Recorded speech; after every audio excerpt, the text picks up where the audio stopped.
করে ট্রেজারির মধ্যে ভরে রাখে আর সেই ড্রেসগুলো এক একটা করে কোন কাজের জন্য নির্ধারিত করে নিয়েছে আল্লাহ আল্লাহ হযরত আব্দুল্লাহ আনসারী উনি যখনই শুনলেন নামাজ পড়লে নামাজ জান্নাতের চাবি হবে একখানি লেবাস দিয়ে রে বাবা আমার আব্দুল্লাহ আনসারী এবং ওনার স্ত্রী দুইজনে মিলে 5 ওয়াক্ত নামাজ কায়েম করতো রে বাবা সুবহানাল্লাহ একখানি লেবাস দিয়ে ওইখান মাত্র একটি পোশাক ওই একটি পোশাক দিয়ে 5 ওয়াক্ত নামাজ আদা করতেন আর আদা করতেন তো ওরকমই আদা কাজা কখনো হতে দিতেন না আল্লাহু আকবার কবীরা আল্লাহ আল্লাহ বাবা আমার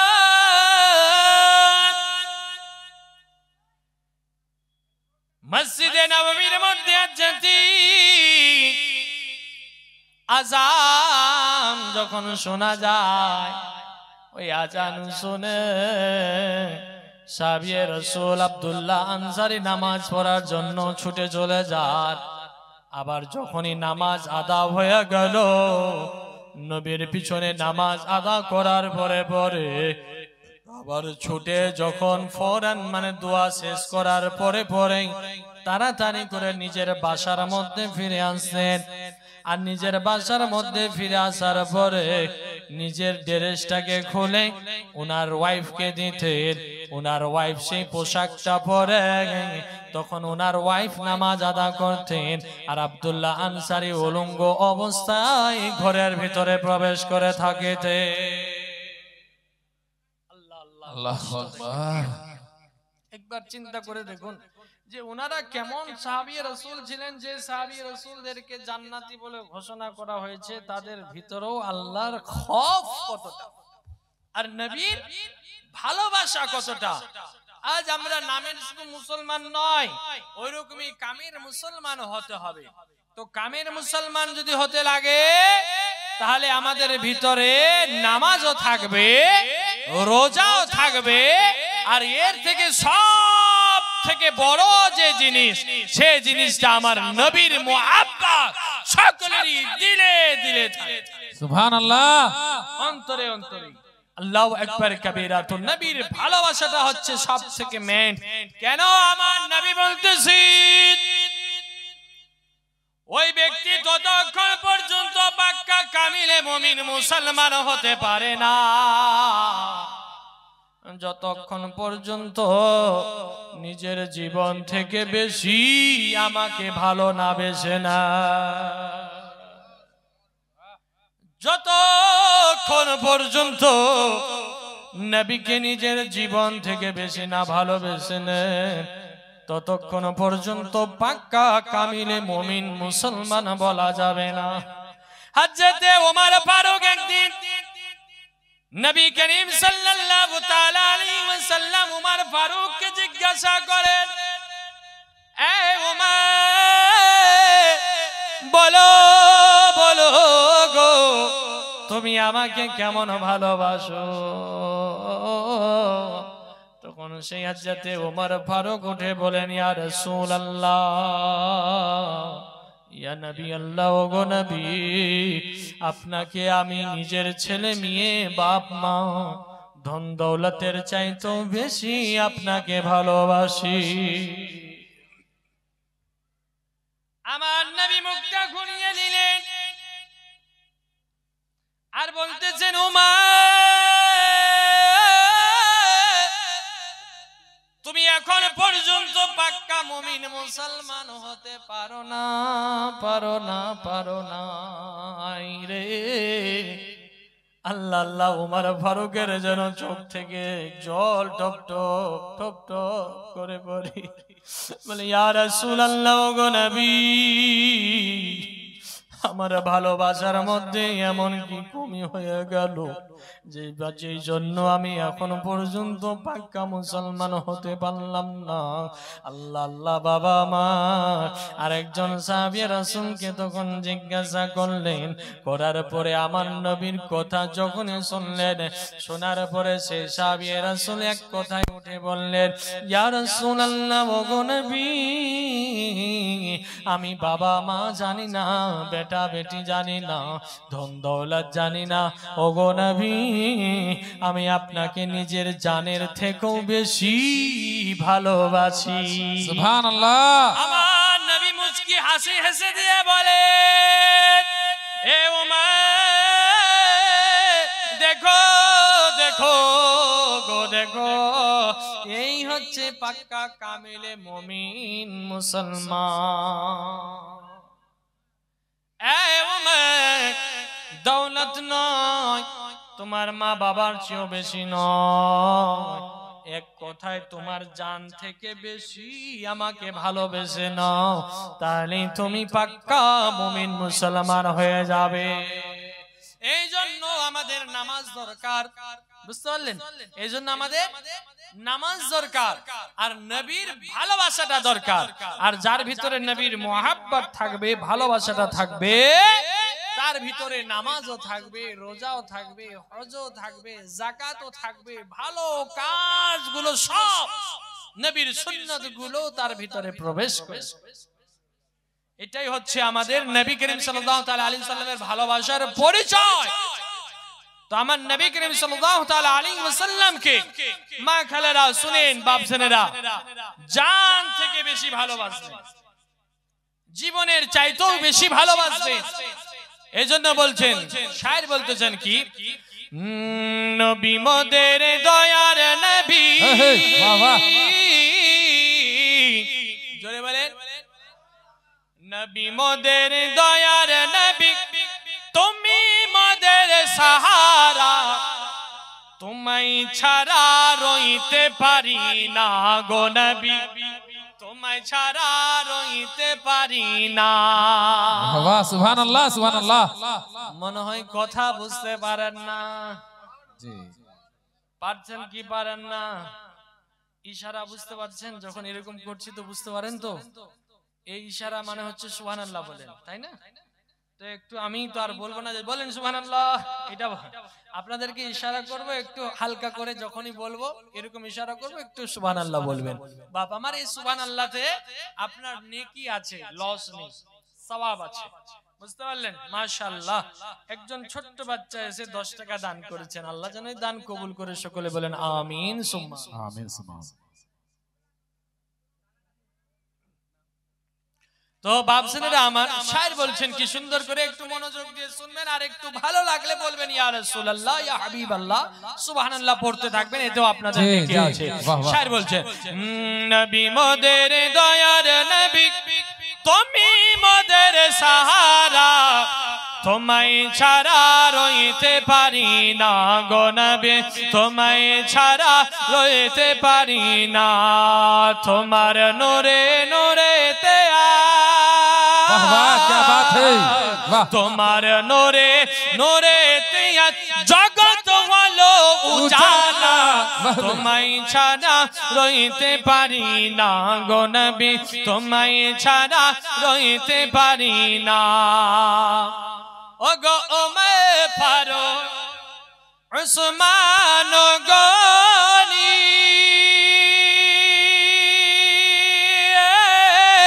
তোমার প্রেমে সবাই ধনী। বাহ বাহ, সুবহানাল্লাহ। ওগো ওমর ফারুক উসমান গনি,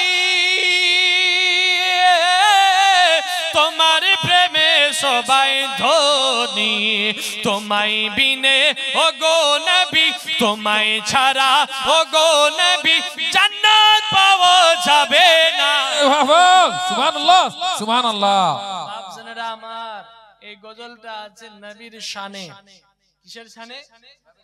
নবীর শানে, যে নবীর জন্য 18,000 মাখলুকাতকে সৃষ্টি করেছেন আল্লাহ তাবারক ওয়া তাআলা, যে নবী জন্য দুনিয়া সৃষ্টি করেছেন, সেই নবীর শানে এই হচ্ছে কালাম। জি। আর এই কালামের মধ্যে যদি আমি ওলির নাম ঢুকাই, মনোযোগ দিয়ে শুনবেন একটু ভালো করে, খুব গুরুত্বপূর্ণ কথা বলছি, কিন্তু ওলির নাম যদি ঢুকাই দিই এই কালামে, চলবে? কোনো মতেই চলবে না, একদম নাজায়েজ, কোনো মতেই চলবে না। ওলি, ওলিদের শান কিছু আলাদা, আর নবীদের শান কিছু আলাদা। জি, বুঝতে পারলেন? তো বাপজানেরা আমার, এই জায়গাতে ওলির নাম ঢুকানো যাবে না, এখানে নবীর নাম ঢুকাতে হবে। জি ভাই। তো বাপজানেরা আমার, ভাই বেরাদারেরা, শুনছি কানের মধ্যে আওয়াজ এসেছে, তো তার জন্য আমি এই জিনিসটাকে আপনাদের কাছে একটু বললাম। হ্যাঁ, তো এই জিনিসটা মনে রাখবেন যে এই জিনিসটাকে যদি কোনো আল্লাহর ওলির ব্যাপারে যদি এরকম একটা মানকাবাত তৈরি করা হয় নবীর শানের নাথকে, তাহলে কিন্তু ওই কালাম পড়া চলবে না। বুঝতে পারলেন? যেখানে নবীর নাম আছে সেখানে নবীর নামকে রাখতে হবে। আচ্ছা বলেন জবাব, লা ইলাহা ইল্লাল্লাহ मुहम्मदुर रसूलुल्लाह, ताई ना? इकने ला इलाहा इल्लल्लाह के बाद अगर मैं किसी वली को घुसा दूं तो क्या होगा? मैं काफिर हो जाऊंगा, ईमान থাকবে না, ईमान শেষ হয়ে যাবে। ওলিকে ভালোবাসি আমিও, ওলিকে ভালোবাসেন আপনারাও। পীর, এই পীরকে কে ভালোবাসে না? সবাই ভালোবাসে।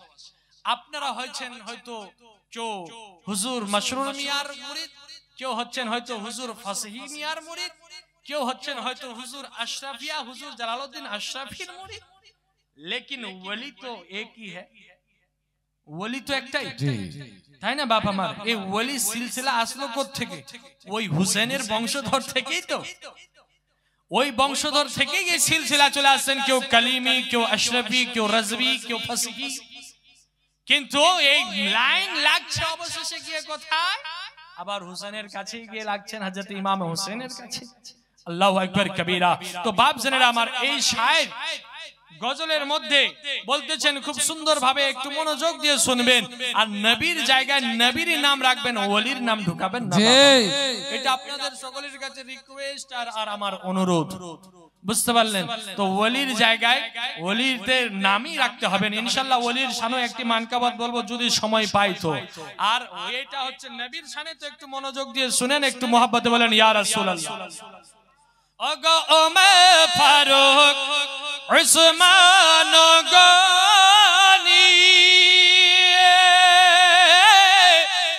তোমার প্রেমে সবাই ধনী, তোমায় বিনে ওগো নবী, তোমায় ছাড়া ওগো নবী জান্নাত পাওয়া যাবে না।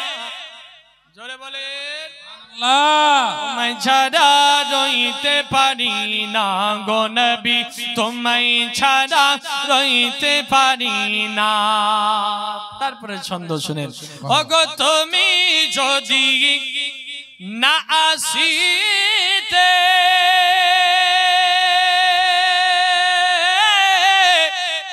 কে বা জানতো খোদা বলে, ওগো তুমি যদি না আসিতে, কে বা জানতো খোদা বলে, তুমি এসে ওগো নবী, তুমি এসে ওগো নবী দিলে খোদার ঠিকানা। সুবহানাল্লাহ। নারে তাকবীর, নারে রিসালাত, নারে রিসালাত। পাথারবাড়ি যুব কমিটি, গাউস का दामन, खाजा का दामन, अबुल फजल मसीह का दामन। नारे तकबीर, नारे रिसालत। তোমায় ছাড়া রইতে পারি না। बहुत खूब। নবী গো তোমায় ছাড়া রইতে পারি না। বাবা আমার তো বলছিলাম নামাজ পড়লে নবীর মুহাব্বত ভালোবাসা লাগবে, এটাই হচ্ছে শর্ত। যে নবীর জন্য 18,000 মাখলুকাতকে তৈরি করেছেন, যে নবীর জন্য আল্লাহ জান্নাত তৈরি করেছেন, যে নবীর ওসিলাতে জাহান্নাম তৈরি হয়েছে, যে নবীর ওসিলাতে আসমান জমিন সৃষ্টি হয়েছে, যে নবীর নূরের ঝলকে এই আদম জাতকে আল্লাহ তৈরি করেছে, সুবহানাল্লাহ সুবহানাল্লাহ। সেই নবীর শান ও মান কিছু হবে আলাদা রে বাবা। সেই নবীর মুহাব্বত যতক্ষণ দিলের মধ্যে না থাকবে আমরা ততক্ষণ পাক্কা কামিলে মুমিন মুসলমান হতে পারবো না। আল্লাহ আল্লাহ বাবা আমার হযরত আব্দুল্লাহ আনসারী একখানি লেবাস দিয়ে দুইজন স্বামী স্ত্রী নামাজ আদা করেন, করার পরে সাহাবাদের মধ্যে তখন আলোচনা হতে লাগলো। সাহাবারা যেন গুনগুন গুনগুন করতে লাগলেন। কি গুনগুন করছেন? বলে হে আব্দুল্লাহ আনসারী আগে নামাজ পড়তে আসতেন, আগে মসজিদের মধ্যে আসতেন তো অনেকক্ষণ ধরে আমাদেরকে সময় দিতেন, এখন যখনই নামাজ শেষ হয়ে যায় সঙ্গে সঙ্গে যেন নিজের বাড়ি ফিরে চলে যায়। ব্যাপারটা কি জিনিসটা জানতে হবে। আল্লাহ আল্লাহ বাবা মা আমার নবীর কানের মধ্যে আওয়াজ পৌঁছে গেল। পৌঁছে যাওয়ার পরে আমার নবী দয়ার নবী মায়ার নবী গো উনি বলতেছেন কি আলোচনা হচ্ছে তোমাদের মধ্যে বলো।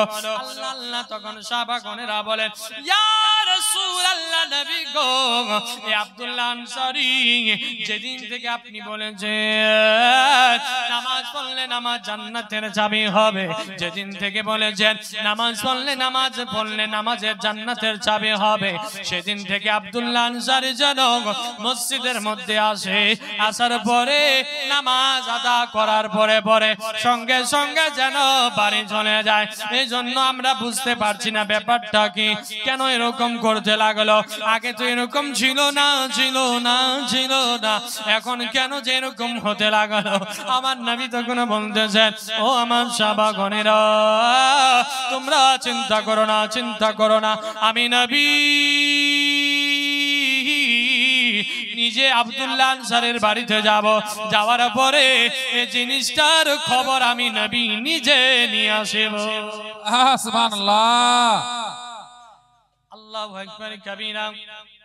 আমার নবী নামাজের পরে এবার যেন আব্দুল্লাহ আনসারীর বাড়ির দিকে রওনা হয়ে গেলেন। হয়ে যাওয়ার পরে আস্তে আস্তে টুকটুক টুকটুক করে আমার নবী যেন আব্দুল্লাহ আনসারীর বাড়ির দিকে চলে যায়। আব্দুল্লাহ আনসারী বাড়ির মধ্যে প্রবেশ করে আছেন, ওনার স্ত্রী বাড়ির মধ্যে প্রবেশ করে আছে। এবার আমার নবী দরজার মধ্যে গিয়ে ঠক ঠক ঠক ঠক করে আওয়াজ দেয়, বলে দরজার মধ্যে আমার নবী গিয়ে হাজির। রাহমাতাল লিল আলামিন মায়ার নবী দয়ার নবী আব্দুল্লাহ আনসারীর বাড়ির গেটে দাঁড়িয়ে আছেন। আওয়াজ দিলেন, দেওয়ার পরে কোনো আওয়াজ আসলো না। তখন আমার নবী বলছেন আসসালামু আলাইকুম। আমার নবী সালাম দিলেন।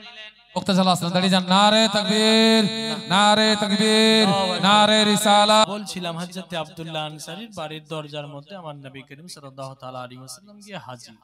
হুজুর যদি আমাকে এই ওয়াকিয়াটা বলার একটু খালি সময় দেয় তাহলে বলবো, নাহলে মাইক দিয়ে দেব হুজুরের হাতে। তো হুজুরের কাছে জাস্ট 10টা মিনিট সময় শুধু চেয়ে নিচ্ছি। তো বাপজনেরা আমার আব্দুল্লাহ আনসারীর গেটের মধ্যে আমার নবী হাজির হলেন, আওয়াজ দিলেন, সালাম দিলেন, কোনো জবাব নেই। জবাব যখন পেলেন না, একবার সালাম দিলেন, দ্বিতীয়বার সালাম দিলেন, তৃতীয়বার সালাম দিলেন। কয়বার? 3 বার। তোমার মতো, আমার মতো, আপনার মতো, আমাদের মতো ডাকু নাই, চোর নাই যে যাবে আর ভিড়িম ভ্রাম করে দরজা খুলে ঢুকে গেল ঘরে। মানুষের বাড়িতে নিয়ম শিখেন, আদব শিখেন, আমার নবীর কাছ থেকে ব্যবহার দেখেন। এই জিনিসটা যদি আপনিও পালন করেন, আমিও যদি পালন করি, তাহলে নবীর সুন্নতের উপরে আমল হলো কি, তাই না? নবীর সুন্নাত হলো বাড়ির গেটের মধ্যে কারো যাওয়ার আগে যখন তুমি গেটের মধ্যে হাজির হয়ে গেলে তো আগে দরজার মধ্যে আওয়াজ দাও, যদি আওয়াজ না আসে ভিতর থেকে কোনো, তারপরে তুমি আগে সালাম দাও একবার জোরে করে, ওই সালামের জবাব যদি না আসে তারপরে আবার সালাম দাও, ওটারও জবাব যদি না আসে তৃতীয়বার আবার সালাম দাও, ওই সালাম দেওয়ার পরে ওটারও জবাব যদি না আসে তাহলে ওই বাড়ির দরওয়াজা থেকে আপনি রওনা হয়ে যান, আর বাড়ির ভিতরে আপনাকে ঢোকার দরকার নেই। আমার নবী দয়ার নবী মায়ার নবী গো দরজার মধ্যে 3 বার সালাম দিলেন, দেওয়ার পরে যখন কোনো জবাব আসলেন না ভিতর থেকে, আমার নবী যেন আব্দুল্লাহ আনসারীর বাড়ির দরজা থেকে আবার রওনা মসজিদের দিকে হয়ে গেলেন। হয়ে যাওয়ার পরে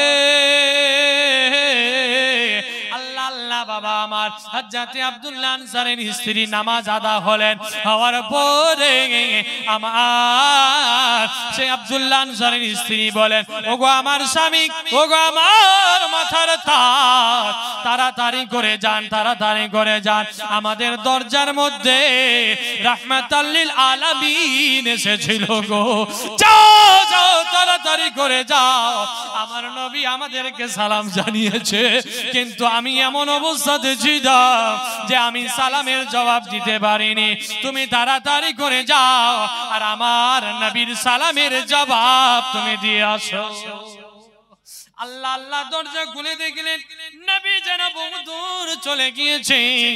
আব্দুল্লাহ আনসারী যে পিছন থেকে ডাক দিবে, তো আব্দুল্লাহ আনসারী মনে মনে ভাবছেন যে না না পিছন থেকে ডাকা যাবে না, যদি পিছন থেকে ডাক দিই তো এটাও বেয়াদবি করা হবে না, আমি তার চেয়ে বরং আমি নিজেই দৌড়াতে শুরু করে দৌড়াতে দৌড়াতে দৌড়াতে আমার নবীর কাছাকাছি যখন আব্দুল্লাহ আনসারী হলেন, হওয়ার পরে আমার নবী কানের মধ্যে যখন ওই পায়ের আওয়াজ যখন যেতে লাগলো যে আমার পিছনে কেউ হয়তো দৌড়াচ্ছে, আমার নবী দাঁড়িয়ে গেলেন, দাঁড়িয়ে যাওয়ার পরে পিছনে ঘুরে দেখেন যে আব্দুল্লাহ আনসারী যেন ছুটে আমার কাছে আসে, আর যখনই আমার নবীর সামনাসামনি রুবারু যখন আব্দুল্লাহ আনসারী হলেন, হওয়ার পরে আমার আব্দুল্লাহ আনসারী বলেন, ওয়া আলাইকুমুস সালাম ইয়া হুজুর, ওয়া আলাইকুমুস সালাম ইয়া হুজুর, ওয়া আলাইকুমুস সালাম ইয়া হুজুর। সালামের জবাব দিলেন, দেওয়ার পরে এবার আমার নবী বলতেছেন, আব্দুল্লাহ আনসারী বাড়িতে সালাম দিলাম, জবাব তুমি এখানে দিচ্ছ, ব্যাপারটা কি? বলে ইয়া রাসূলুল্লাহ একটু বাড়িতে চলেন তাহলেই বুঝতে পারবেন, অনেক লম্বা ঘটনা আছে বাপ আমার, তাই আমি ঘটনাটা আর বেশি লম্বা করছি না, বাস এটুকুই কথা আপনাকে বলে শেষ করে দিচ্ছি বক্তব্য। বাড়ির মধ্যে নিয়ে গেলেন আমার নবীকে, আব্দুল্লাহ আনসারী বলেন ইয়া রাসূলুল্লাহ একটু বাড়িতে গেলে খুব ভালো হতো। আমার নবী দো জাহাঁ হুজুর সাল্লাল্লাহু তাআলা আলাইহি ওয়াসাল্লাম বাড়ির মধ্যে গেলেন, যাওয়ার পরে এবার সেই বাড়ির ভিতরে যখনই প্রবেশ করলেন, করার পর আমার আব্দুল্লাহ আনসারী বলেন, ইয়া রাসূলুল্লাহ নবী গো, যেদিন থেকে আপনি বলেছেন নামাজ পড়লে নামাজ জান্নাতের চাবি হবে, সেদিন থেকে আমি আব্দুল্লাহ আনসারী আর আমার স্ত্রী দুইজন মিলে একখানি লেবাস দিয়ে আমরা নামাজ আদা করতেছি গো নবী। আমি যখন নামাজ আদা করতে যাই আমার স্ত্রী উলঙ্গ অবস্থায় এই গর্তের ভিতরে প্রবেশ করে থাকে, আর আমি নামাজ আদা করে আসার পরে আমি উলঙ্গ অবস্থায় গর্তের ভিতরে প্রবেশ করে থাকি, আর আমার স্ত্রী সেই লেবাস পরে নামাজ আদা করে, এই জন্য আপনার সালামের জবাব আমরা কেউ দিতে পারিনি। আমার নবী তখন বললেন, চলো একটু দয়া করে সেই গর্তটা দেখাও, শরীয়তের মধ্যে আছে না বাইরে আছে? আমার নবী দেখলেন উপর থেকে ঢুলকি মেরে দেখতেছেন যে সেই গর্তের ভিতরে এত অন্ধকার, এত অন্ধকার যে বোঝা যায় না সে গর্তের ভিতরে ছেলে আছে না মেয়ে আছে। তখন আমার নবী বলেন, হে আব্দুল্লাহ আনসারী, তোমার চিন্তা করতে হবে না, করতে হবে না, আজ থেকে তুমি মনে করে নাও তুমি তোমার জান্নাতে চাবি হাসিল করে নিলে। সুবহানাল্লাহ, নারে তাকবীর, নারে রিসালাত, নারে রিসালাত। বাথানবাড়ি যুব কমিটি মাওলানা রফিকুল ইসলাম সাহেব, নারে তাকবীর, নারে রিসালাত। ইয়া রাসূলুল্লাহ সাল্লাল্লাহু তাআলা আলাইহি ওয়াসাল্লাম তো নামাজ আদা করলেন, আমার নবী করিম সাল্লাল্লাহু আলাইহি ওয়াসাল্লাম বলেন, আব্দুল্লাহ আনসারী জান্নাতের চাবি তোমার হাসিল হয়ে গেছে। তো যাক ভাবছেন এটা আমার ভাই বেরাদারেরা, তো আমাদের এখান থেকে বোঝা গেল যে আমরা যদি আল্লাহ তাবারক ওয়া তাআলার কাছে কিছু চাইতেও হয়, দেখেন না আপনারা, দেখেন একটু ফলো করেন, আপনার বৌমার এখন অপারেশন রুমে অপারেশন করার জন্য ডাক্তার আছে, অপারেশন রুমে ঢুকানো আছে আপনার বৌমাকে। এবার আপনার বিআইন তখন ফোন করে বলছেন, আপনার বিআই ফোন করে বলছে, বিআই একটু দয়া করে 2 রাকাত নফল নামাজ পড়ো। কেন? বলে আমার বেটিকে, আপনার বৌমাকে অপারেশন রুমে ঢুকানো আছে, তার এখন অপারেশন হবে, 2 রাকাত নফল নামাজ পড়ে আল্লাহর কাছে একটু দোয়া করে। বলে কি বলে না? বলে না বাপ আমার? এই নামাজটা হচ্ছে জারিয়া। আল্লাহর কাছে আপনি যে চাইবেন কিছু, আল্লাহ তাবারক ওয়া তাআলা কোরআনের মধ্যে বলতেছেন, ইয়া আইয়ুহাল্লাযীনা আমানুস্তাঈনু বিস-সাবরি ওয়াস-সালাহ। আল্লাহু আকবার কবীরা, কে নামাজ আদা করো, এই ঈমান ওয়ালো নামাজ আদা করো, আর নামাজের মধ্যেই থেকে তুমি আমার কাছে মদদ তলব করো, কিছু চাও। अल्लाहु अकबर कबीरा, इन्नल्लाह मा'स-साबिरीन, सब्र करने वालों के साथ अल्लाह होता है। সবর যে করে তার সঙ্গে আল্লাহ সাথ দেন। তো বাপ জানেরা, আমার ভাই বেরাদারেরা, ও আমার সোনা মানিকেরা, তো আমাদের হচ্ছে জারিয়া ওসিলা এই নামাজকে আদা করতে হবে। নামাজ আদা করে আল্লাহর কাছে কিছু চাইতে হবে। আপনি পড়েন না বাপ আমার রাত্রে তাহাজ্জুদের নামাজ, আপনি পড়েন না সাবে কাদরের নামাজ, আপনি পড়েন না সাবে বারাতের নামাজ, আপনি পড়েন না লাইলাতুল বারাতের নামাজ, আপনি পড়েন না সাবে মিরাজের নামাজ, আর নামাজের মধ্যে আল্লাহর কাছে মদদ চান। সাবে বারাতের রাতটা গেল, আল্লাহ বলছেন, হে আমার বান্দারা, যখন শবে বরাতের দিন আসে, সূর্য যখন ডুবে যায়, ডুবার পর থেকে নিয়ে সূর্য ওঠা পর্যন্ত আমি আল্লাহ প্রথম আসমানে নুজুল হয়ে থাকি, আর আমি বান্দাদেরকে ডাকি, হে আমার বান্দারা, আছো কেউ আমার কাছে মাগফিরাত চানে वाला, আমি আল্লাহ তার গুনাহকে maaf করে দেব। সুবহানাল্লাহ, সুবহানাল্লাহ।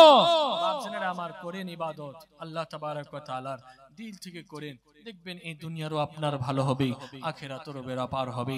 বাপজনেরা, এই কথার মধ্যে আপনাদের কাছে আলোচনা করে যাহা কিছু বক্তব্য বললাম, একটি ছোট্ট করে নাত বলেই বক্তব্য শেষ। একবার মুহাব্বতে দরুদ পড়েন, আল্লাহুম্মা